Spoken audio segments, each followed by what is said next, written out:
Hi, sweeties. How are you doing? Welcome to Naya Sim, and thank you all so much for all the love and support you are showing me here with. I am grateful. So today we'll be talking something very important, and it's about this video an indigenous man made, actually saying that he's been thinking this a lot, but he thought like civil rights movement was just an act that the pump colored people actually use to align black people into white supremacy and all that, as in like white culture.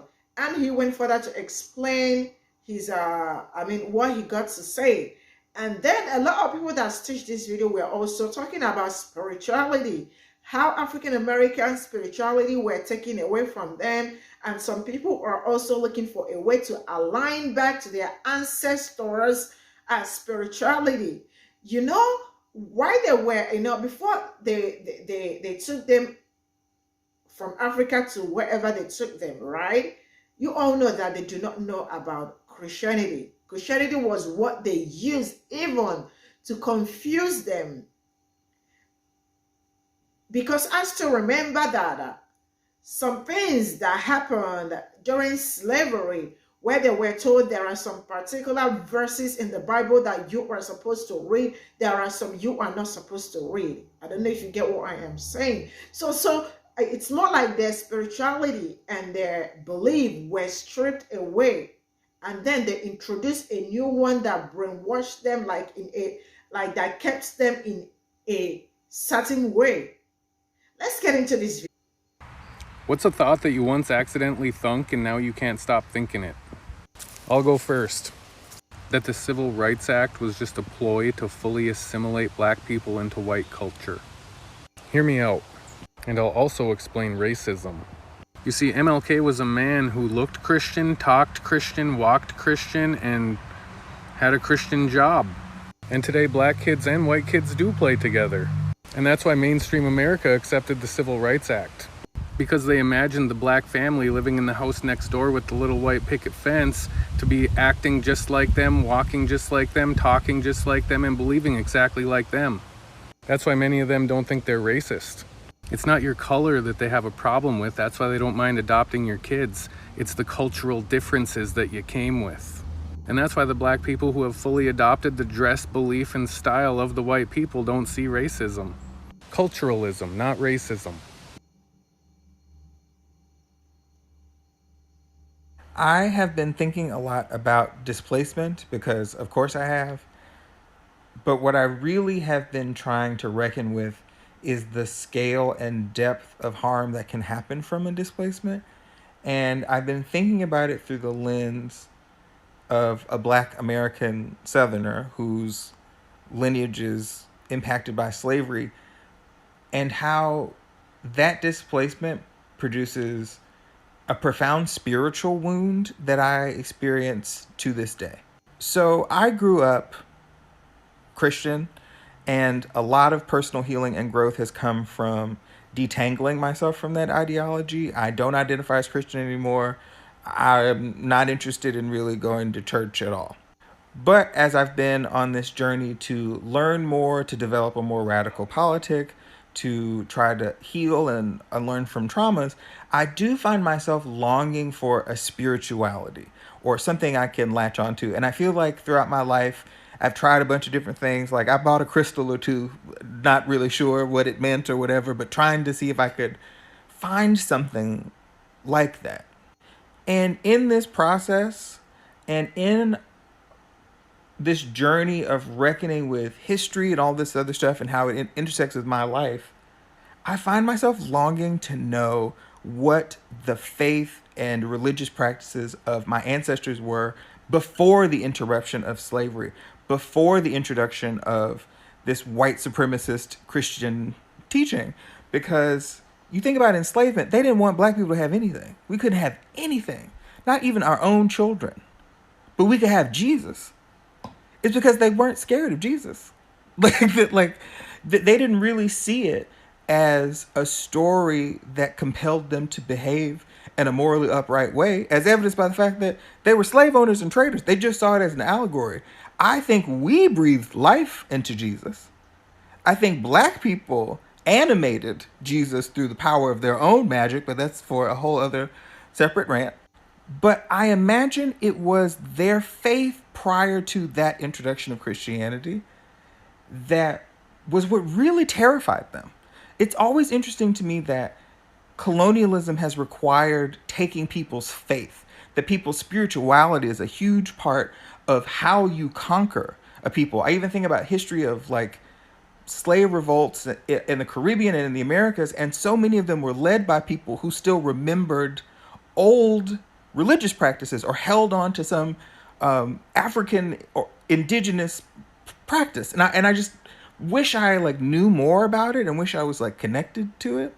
Because as I'm watching these videos that are coming out of Palestine, one of the things I am in awe of is these people's faith. This profound faith and just the absolute knowledge that in the worst moment, they know God is on their side. They know God is on the side of them. And I didn't grow up with a God I felt was on my side. I grew up with a God I was afraid of. Grew up with a God who in times of crisis, I was most afraid to go to. And I long for something like that, but also I don't want to engage with those practices in a culturally appropriative way because that is not my heritage anymore because I was disconnected from it.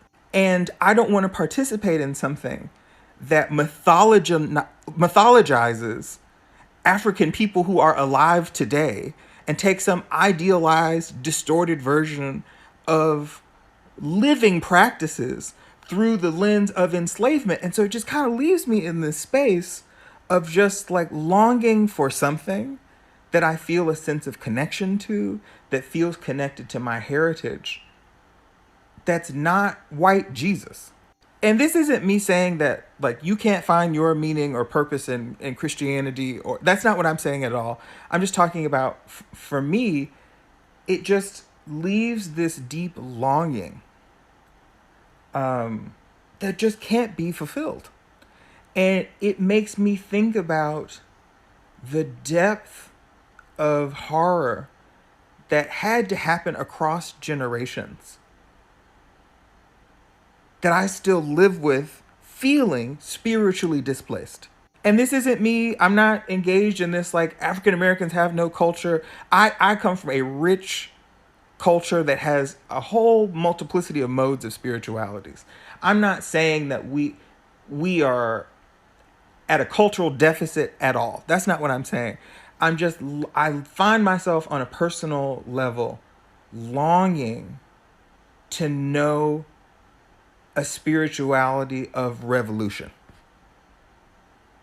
and to feel authentically connected to one rather than a displaced intruder.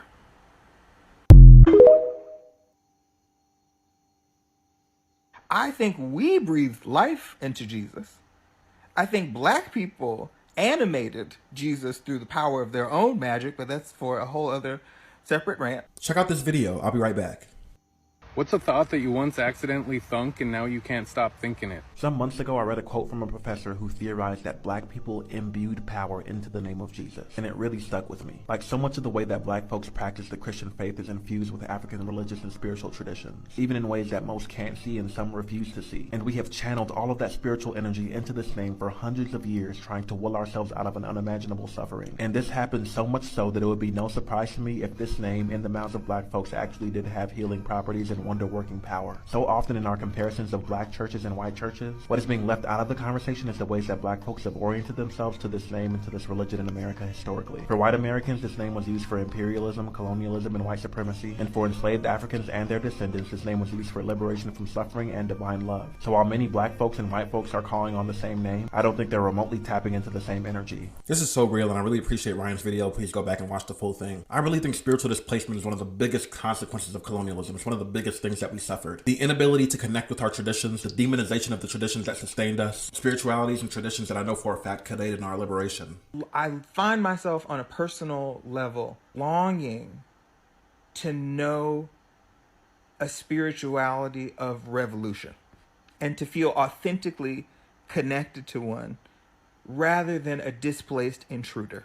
Because think about the layers of this, right? White Christian colonizers came to Africa, took people from their lands, and not only did they take them from their lands, they took them from their spiritual traditions and practices that were indigenous to us. And the reason why removing us from the land was such a vital part of that process is because the land was connected to our spirituality. So they get removed from that land, they get removed from their spirituality. That spirituality gets effectively demonized. It becomes illegal to practice indigenous spiritual practices. It becomes illegal to gather without white supervision. And this is really the beginning of how they begin to police black people and police black spirituality. These are direct consequences of colonialism. So imagine hundreds of years of spiritual indoctrination into white evangelical theology or white Christian theology. And because we're so spiritually attuned, we preserved our Africanisms, we preserved our spiritual traditions within the tradition that was handed down to us. And thus the black church was born. And everyone understands the difference between black church and white church in terms of their modalities and the things that they practice, the things that they do in ritual. But for so many of us, we've siphoned our spiritual energy into this new thing. And now the name of Jesus or the person of Jesus becomes an egregore. It's the thing that we poured spiritual energy into that is now returning that spiritual energy back to us. And so the reason why I identify as a spiritual pluralist, even though I am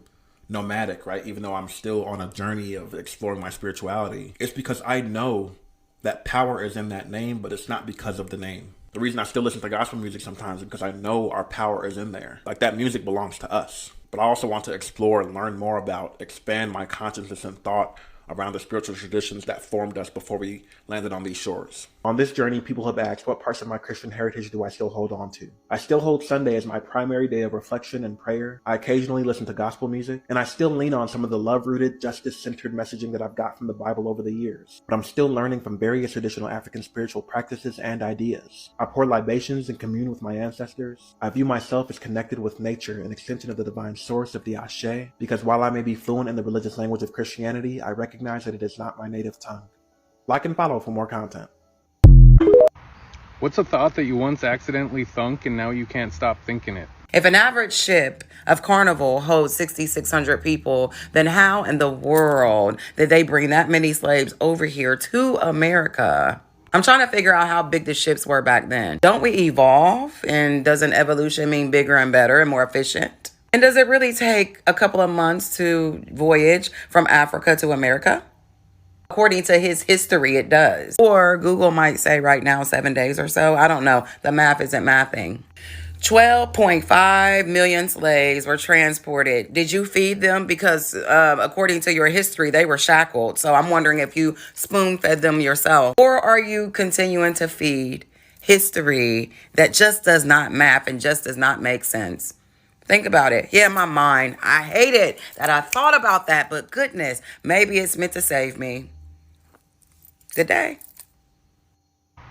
What's a thought that you once accidentally thunk and now you can't stop thinking it? Maybe we don't intermingle with spirits. Maybe what we're actually experiencing is time overlaying itself. Let me explain. Spiritually speaking, I work with ancestor spirits, channel all that. So I'm really into the mysteries of the spiritual realm. But I'm also super into physics. So when I read the letter that Einstein wrote after his Italian bestie passed, which said, Michelle has left this strange world a little before me.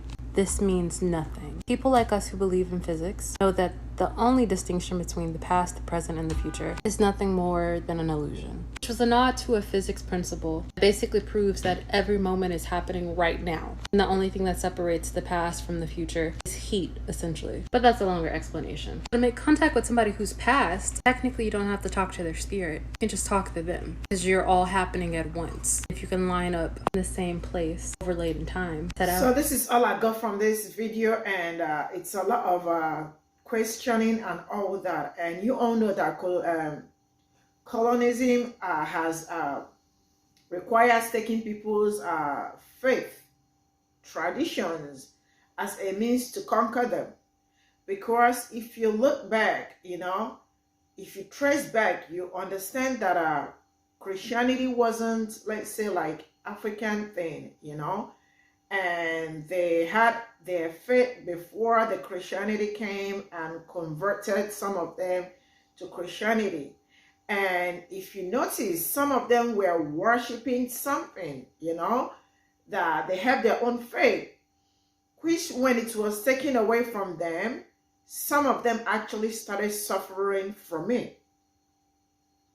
But they were kind of told that Christ has paid the price, and trying to make them understand that this is not the real faith, right? If you already have to be with Christ, if you really need to be a repentant person, you have to leave all that you are worshiping and then be like Christ-like, So some of them lost their faith, and there are some certain things that, now some families are going through some generational curses and all that, or some generational hardship. I really don't know how to explain this, but just come along with me, Some families are going through hard times, right? Because of the things they broke. Because of those things, probably their ancestors knew that they broke. Some of them trashed some of those, things off, and thinking that, like they said, Christ has paid the price. There is no need to worry, and the rest of it. Some of them, till this very moment, are still cleansing the things that was trashed out back in the day, because they denounced their faith and followed Christ, right? So probably some of them were not well done before they started following Christ. I remember, this is a true story. While growing up, in my family, they found out that especially the men, maybe at the age of 60, 50 something, something would just happen and the person is normal, right? Come along. This happened first, second, third. I think they became worried. The ones that are alive became worried.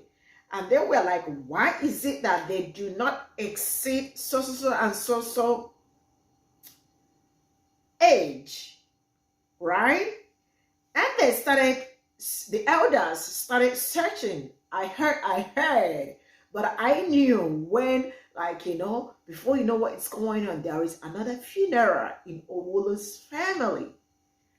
So they were told that some things that was trashed out, that were not done properly, their ancestors are the ones. Some people are still not going to believe in ancestors and the rest of it. It is okay, but this is an experience. So they were told that the things they trashed out back then is because of their problem. Sincerely speaking. And guess what? I guess they were like, how are we supposed to appease this? I guess they were told on what to do, how to do it, which they did, right? And the whole thing stopped. No lies. It happened in my own family. To this very moment, you don't wake up to at age 50 something, 60 something, you find out that somebody, yeah. So some of the things, I don't know how to say it, but I mean, what they did by when they came to, the colonial masters and all that, you have to let go of what you worship. You have to be like Christ-like and all that. Caused so many harm in so many people's life to this very moment. Some people are yet to pick themselves up. Some are yet to find out what is going on with them, what is happening to them. Not until you figure that out, you are still going to be dabbling and dancing around the circle. So,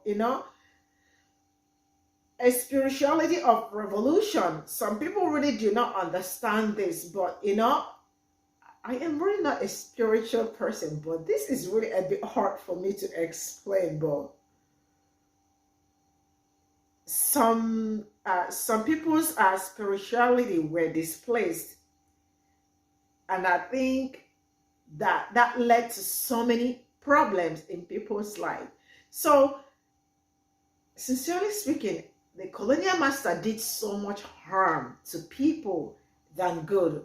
I may not be able to explain this now, but this is just truth. Yeah, so this I don't know, but please explain more if you have something you want to talk about in the comment section. Why not? I read all your comments. I really want to, like, I want us to dive into this. I am sure that there are so many spiritual people also that can explain this better. Why not? Please feel free to do, and I will be reading all your comments and see you all in my next video. Bye for now.